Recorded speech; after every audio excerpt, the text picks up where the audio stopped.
is up, everybody? Happy New Year to you.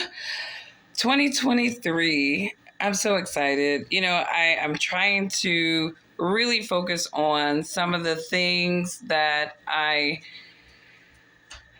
find to be more priorities for me and my household than just really being sucked into the matrix, right? But I still check in. Obviously, you want to stay informed. When I tell people, check out, what I'm really saying is don't be so absorbed. Do not be so absorbed in what's happening in the mainstream and in the media and even things that are happening around you, to the point where you're distracting yourself from the things that you need to do and what's important for you and your household. But I am trying to be cautiously optimistic this year. That's like my mantra. Be cautiously optimistic and proceed with caution, but at the same time always kind of be prepared. I mean, that's just the ultimate thing, is just be prepared, because nothing is ever certain. And so with that, I did a post recently on LinkedIn where I told people, beware of manipulators, cleanse yourself of manipulating people. And, I talked about, narcissistic type of people, like your Sam Bankman-Frieds, these people who do shitty things, conscious shitty things to other people, and then when they get caught, they want to play the victim. They want to try to act like this innocent person that they really are not. Manipulating people are individuals who do dirty things, and then what they do is try to put their shit on other people vicariously through victimhood. Basically expecting other people to absorb their guilt and their accountability and help them and coach them through that, when really they just need to sit in that because they made the conscious decision to do whatever shitty thing that they did. So that's like the little pimple that is like Sam Bankman-Fried. You want to avoid manipulating type of people who are not accountable for the things that they do that really gravely harm other people. And so, that's something to kind of carry with you in 2023, because I feel like we live in a society of manipulators, and you just got to be careful, and you got to protect yourself at all costs. Even if you got to cut off people, keep them at bay if you have to deal with them, whatever you need to do. But don't allow other people to manipulate you into allowing them to put their shit on you. And so that is my encouragement to you, in addition to, hey, be great, progress, think about where you're weak, figure out where you can improve yourself, and leverage your strengths to do so. And that's my 2023 advice to people who follow this content.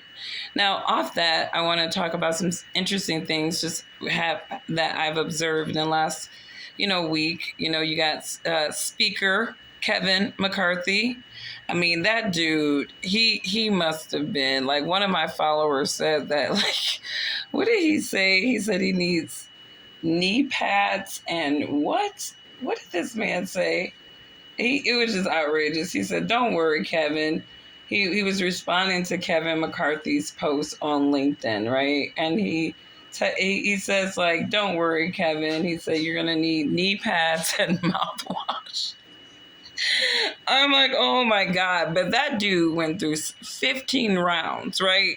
15 rounds of nope before, there was some level of concessions, right? And, it's just, to me, it was kind of embarrassing for him. It was kind of embarrassing for him. But at the same time, I can understand how Kevin McCarthy feels, because he has been in the game for a while. And, he's shadowed, senators before. And I feel like he felt like, I am, if there is a group of people who deserve to be Speaker of the House, I should be amongst that group. I've showboated to Republicans. I've played side within this divided caucus, and so I should be that person. But, that's, like I said, Kevin McCarthy is a politician, right? So he's a glory whore, right? They feel entitled, I've said enough yes and bent enough knees to be in this position. So I am entitled. I will not give up. And it's like whoever the establishment is, they were like, Kevin, well, you just gonna have to crawl and beg for it. Crawl and beg for it, Kevin. And he crawled and begged, apparently, because Kevin McCarthy is the Speaker of the House. So that's what's up. For him. A lot of people aren't happy with that, but it's like at the end of the day, it's like whatever. Democrat, Republican, I think they're all showing their asses. Is anybody really shocked about, certain things that happen in politics? Not me. But what is shocking? I'm telling you, 2023 is starting off to be so funny. So I'm just scrolling through my feeds, because like I said, I do check in. I'd like to see what's going on. And I see this video of these people who obviously they were going on a date. The date went south some point in this bowling alley. And this woman, is arguing with this man. She's right in his face like she's just another man, right? And she got a bowling ball in her hand, right? While this man is arguing and flexing on this woman. And, and so he's not touching her. They're just, going, jaw jacking. Obviously, they got into it. They going back and forth. She pushes him and then proceeds to hit him in the head with the bowling ball in her hand. And then she never lets go of said bowling ball. She just hits him. He gets laid out. She kind of looked for a second. Then she walks and then she goes and she bowls and hits a strike. She struck him and she struck them 10 pins.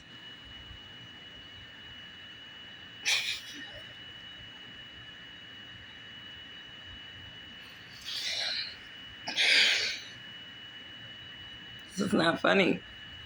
This is not.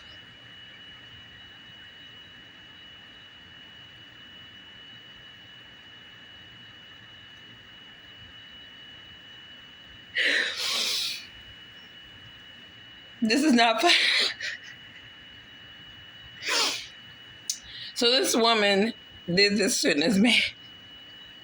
This woman did this to this man. And apparently, he was laid out for a minute before, I don't even know if he was really like there. Like, I mean, he appeared to be angry. But I don't know if it was pride that kept him down or that damn hit. But he stayed down for a little bit and then he got back up and, or he didn't get back up. I didn't even see him get back up. He just kind of lifted his head up. We saw the blood, so we knew that it was real time what she did to him. But holy crap! I mean, and it's shocking that it's absolutely like it's like it's not funny. It is so not funny. It's just so shocking, and it's just so telling of the ignorance that exists in this world today.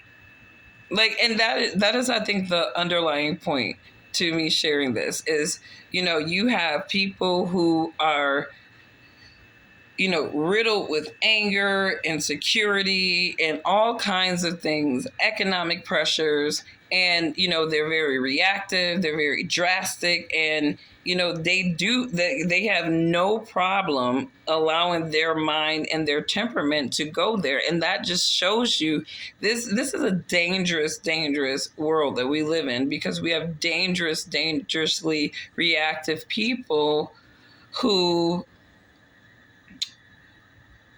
will take an argument or a disagreement to a level like that so quickly.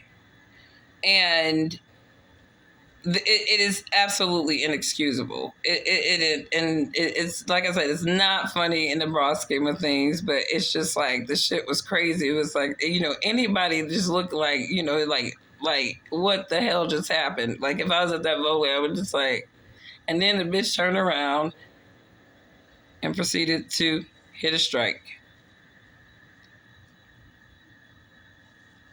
I mean, if we did not have cameras, one would think I made this up, but it's all over Twitter today.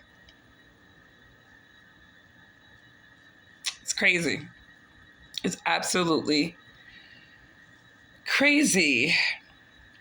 So, another thing I saw in my feed today, which it kind of resonated with me, O'Shea Duke Jackson. I love that channel, by the way. Shout out to O'Shea Duke Jackson. I love he has a very objective approach to a lot of his conversations. I don't agree with everything that he says, but he's very objective. And so, and we're not supposed to agree with everything that each other says. Like if we do, there's something wrong, because obviously we come from different experiences. So but he is a very objective channel that I like to follow.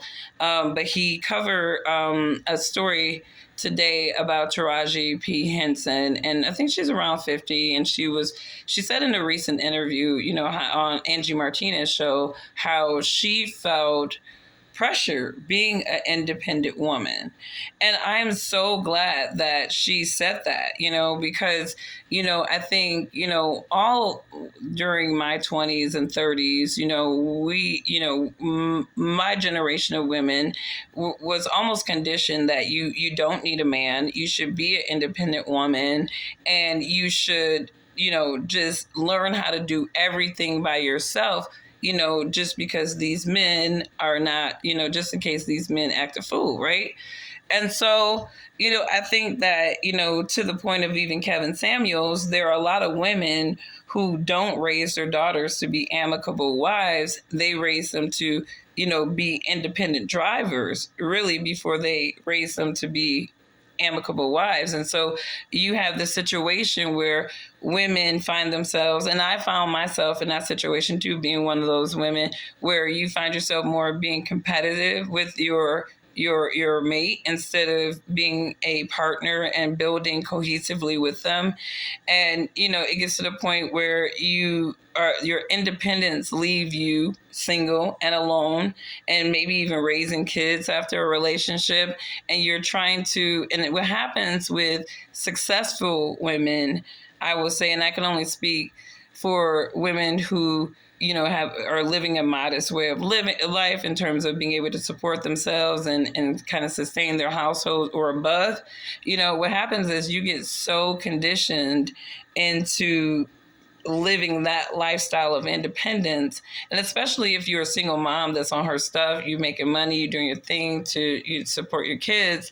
It's like you get adjusted to being single and independent, where it either is very difficult for you to want to relinquish it because you're afraid of what you might be relinquishing it to, because there's just a pattern of beta men and crazy men and all kinds of characters, where the only really good men to date are like the super duper old men. And come on, don't nobody want to be Anna Nicole in it around here.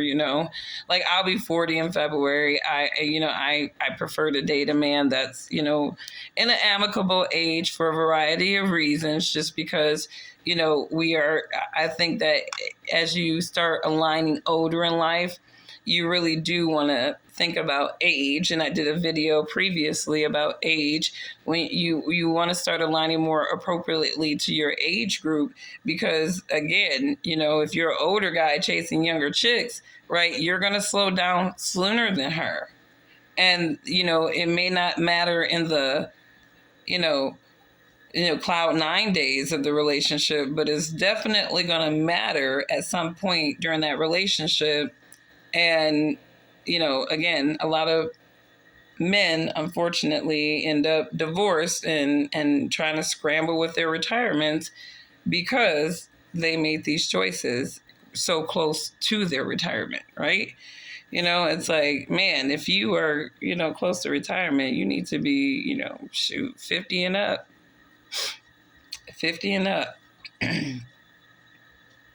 50 and up is what I think. If you going anything younger than that, if you like say you 55, 60, close to 70, up. Don't be thinking about no 40-year-old woman. I mean, for late 40s maybe, late 40s maybe. It should be a little bit more settled. But 20s, 30s, and even early 40s, I wouldn't even play with it. Like, I wouldn't even play with it unless you are a guy that got Superman genes. Because really, 40 is like peak sex drive for women. So it's like, you definitely don't want to be with somebody who's trying to jackrabbit you every night and you're just like, whoa, whoa, whoa, I don't want to take all these pills, stop. So you got to think about stuff like that. But getting back to Taraji, I get it though. It's like it's a divine balance between, being an independent person and having all of this stuff, like all of the burdens in the world, it seems on you. Like you have your household, you have your kids to take care of. And then if you're the successful one in your family, then you're kind of paying your success by making sure that your family is straight. And really, you never get where you want to be in life. But at the same time, you're absorbing, you're kind of the go-to person for a lot of people. So being independent is very, very difficult at some point, for a lot of women, because it's like you just want to feel unburdened. You want to feel like you're not so hard. Like, I mean, they say some black women are hard. It's just because they're doing everything. They're playing the man and the woman in these children's lives. They are playing the protector. They have to toughen their skin because it's not, they're not just living for themselves. Sometimes they're living with their kids. And, that stuff hardens a person. It toughens your skin. And I think, at the end of the day, I think that it would do a lot of women service to, sort of bring that down. You know what I mean? Just break down those walls, because that's really what they are. They are walls. Like, I would say, like, every guy that I date, they're like, you have a lot of walls. It's like, I am trying to crack the code here. And it's like, dude, good luck with that.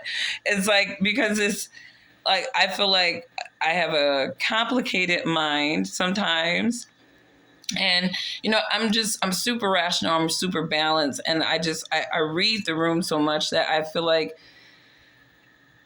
I get to a point where I overprotect myself. I do. I overprotect myself. And that's what I find that a lot of women, if they're single for a long time and they're playing this independent card, yes, you overprotect. And but you at the same time, when you're like in those moments where you're kind of like, chill and, you're just kind of relieved, everything's taken care of. It's just like, that other burden of having all those burdens on you kind of come on you. And it's just like, God, give me the strength. I always pray to God for strength. It's like, I always go to God for strength. And those are those moments where you do not go into dark places. You don't get overwhelmed with anxiety and, oh my God, it's just like, God, give me the strength. Give me the strength and bless the efforts of my hands, right? Bless the efforts of my hands, because, God expects for us to work in harmony with the things that we want. And that's just word 100.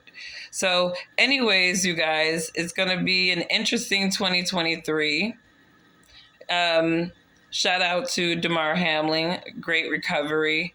That was bizarre. I should have started this video with Demar Hamlin, but prayer works, because I tell you, people were really, they saw that young man. And I think for a lot of people who have been following some of the kind of medical weirdness that's been going on with the COVID vaccines and some of these soccer players, and they're like, they're looking at people who are like suddenly dropping, that was like a moment for a lot of people. And And you can't attribute what was going on with him to that. We don't know for sure. We're not his medical professionals and experts, and we don't have that information. But I think the moment was kind of surreal for a lot of people after seeing a lot of that stuff happening. So, it's big ups to him. I'm glad that he's recovered, and it looks like the NFL is going to be paying him his entire contract, which I guess typically they would not do that if he was not, if he was injured. So, what is this? Sorry, I was playing with my kids earlier on the floor. I guess I need to sweep my floor. But yeah, I mean, hey, some people have their attitudes towards the NFL and them doing that, but I have no opinion. I have no opinion. I mean, it's like, I feel like a lot of these companies, they have no morals. They have no integrity. They have no conviction. They're changing at the drop of a dime or whatever. Shareholder with the most money can push them to do radical shit. They're doing that. And a lot of them are suffering. Like Pearl Milling, the one who took off Ancient Mommy and just put their company name. It's like, first of all, y'all had a black woman image on that box for decades. And then you gonna go back to like Pearl Milling, even though you are the company, right? I'm sorry, Pearl Milling. We don't know who the hell you are. I'm still trying to figure out who Pearl is. Who is Pearl? Give us a background story of who Pearl is, at least. Who is the milling company named after? Right? But they hurting so bad in profits, I won't even look at that shit. And every time I go to the grocery store, I see it and I know what it used to be now. So I'm just like, no, or whatever. But now apparently they're putting the Ancient Mima thing in the corner because, apparently people were confused or upset. So they're trying to add a little bit of, y'all need to, Pearl Milling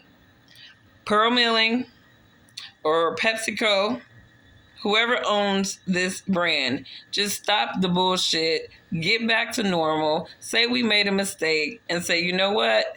See, there's a way for companies to come back from this shit. And if they want to talk to a real motherfucker from the street, sorry for my language, but if you want to talk to a real person from the streets to give you some good advice about how real people on Main Street think about certain things and kind of what sort of is the moral fabric of regular people, not these paid fringe groups who are paid to cry and scream, right? Give me a call.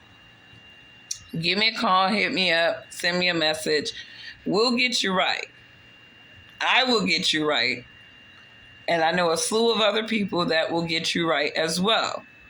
But y'all need to stop that woke stuff. It's not working. I mean, it doesn't even, to me, I don't care who the shareholder is.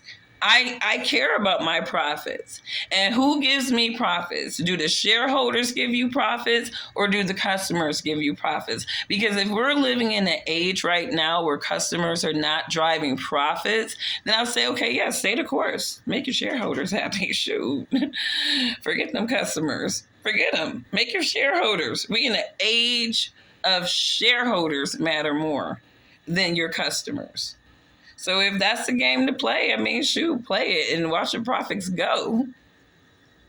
Watch the profits go. It's the other way around. See, it's like before it was like watch the profits blow up when you do real cool stuff, but when you're doing stupid stuff, it's like, and y'all on the bandwagon of stupid, it's like, watch the profits go. Watch the profits go. I mean, that's just basically what's been happening to all these companies who are jumping on a bandwagon of recycled, reinvented, rebranded ignorance.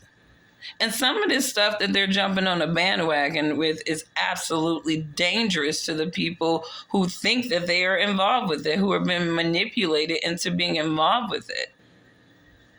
I've been reading a lot about this and looking at a lot of videos too about this trans movement. And some of these people who have been on a lot of these medications and what it has done to their body long term, and some of the other diseases that it has caused, some of those medications it's caused. And I didn't realize that trans people who actually go through the full transformation lose their sex drive. That.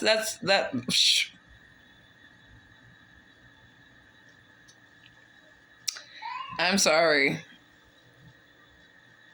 If I was like a person who had a disassociation from my natural self, that the one that I was born with, I look at myself in the mirror and I say, hey, I think I should have been a guy. But really, I think that reflection is saying I would have better chances of finding somebody if I was a guy. I would probably look better as somebody as another sex because I'm not doing a really good job being able to get dates. That's what some of the, like, you see some of these trans TikTokers, these trans women doing interviews, and they're upset because lesbians won't fuck with them. It's like, seriously? And I'm seeing so much of it now that I'm starting to think that it's like some of these weirdo guys, these beta males, are transitioning, but not fully transitioning. They're just saying, I'm a woman, I'm going to dress like a woman, behave like a woman, but I'm going to keep my male parts, and I'm going to expect for biological women who say that they are lesbians to date me. And if they don't date me, then they're transphobic. It's like, get the hell out of here with that craziness. Y'all should be dating each other, okay? Y'all should be dating each other. But the minute you start thinking that you can superimpose your lifestyle on somebody else and start labeling them because they don't want to date you, that is when you got life really messed up. You got life messed up. Because nobody has to agree with your lifestyle, nor do they have to participate in it. Now, I think that this is a tall order that has been funded, corporate America, that y'all need to get in check. Tell these people to change the rhetoric. Tell them to change the rhetoric. Like, no, that's unreasonable. That's unreasonable. Yes, we will ally for people not attacking you, not making you feel like you're not safe in an environment, and not being safe is quite subjective these days. Because if I don't want to be like, if somebody says, oh, Angie, do you want to hang out with me at the trans bar? And I say, no, that's not something I'm into or whatever, but thank you.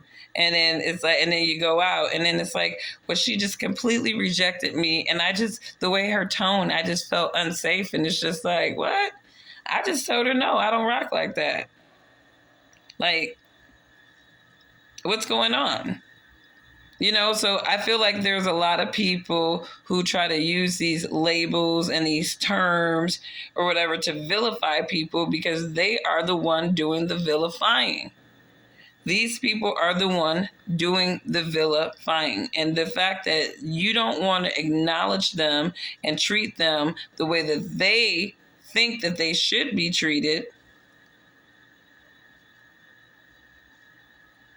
they go to vilifying. So I just think it's weird. It's weird and it's weird. And I'm tired of seeing these TikTok videos of these trans women, born men, ranting and bitching about natural born lesbians not wanting to have anything to do with them. Something's wrong with you. Something's wrong with you. These women aren't transphobic, right? They're not transphobic. You're superimposing and you're disrespectful. And maybe you need to get that together. Maybe people will see you a little bit more. But anyways, it's 2023, y'all. It's 2023. And I'm just kind of like, let's see what happens. Let's see what happens. Let's see what happens. A lot of people still on, I got off of the COVID vaccine, the Fauci, all that stuff. I got over it. I really did, because until I see somebody go to jail, until I see some people embarrassed, it's like, I don't want to hear it. I really don't want to hear it. I get so tired of hearing about people talking about all the bad things that somebody with a whole lot of money has done, and I don't see that person in jail. Like, if I don't see Sam Bankman-Fried in jail, doing jail time, real jail time, like he should, because he screwed over so many different people, allegedly, probably, I'm going to have no faith in the justice system even more. And I'm just going to be like, you know what? It's just all a joke. It's all a joke to me, and I don't care. So that's my New Year's conversation chat with you guys. I didn't do a live because I don't know. I got to get better equipment. I'm trying to rearrange some stuff again and get some just different arrangements going on. So for right now, I'm not going to be doing any lives, but I do want to do more lives this year. So stay tuned. Other than that, Happy New Year. Enjoy your rest of your work week, I guess. What day is it now? What is it? Monday. It's just Monday. Oh my gosh. I feel like my time is off. My kids are just now getting back to school. And, you know, it's crazy. I mean, the way that their break was a lot longer this year. So I feel like I'm just coming off from like an extended break. I've been trying to get some organization done. But, you know, I don't know. I'm such an unpredictable person. I am. I want to finish my book. It's been 2 years since I've been writing this. I've been talking about it forever. I'm almost done. I mean, I'm talking like 2 chapters. I already got them drafted out. It's just my brain, like by the end of my workday, I feel like my brain is fried. Like, I feel like it's fried, but then I still keep going because it's like I'm trying to build my business. And when you're a relatively new business owner, it's like sleep is death cousin to you. The money don't sleep, you don't sleep, kind of. And it's just like, oh my God, the divine balance. I'm going to get it this year. I'm going to have it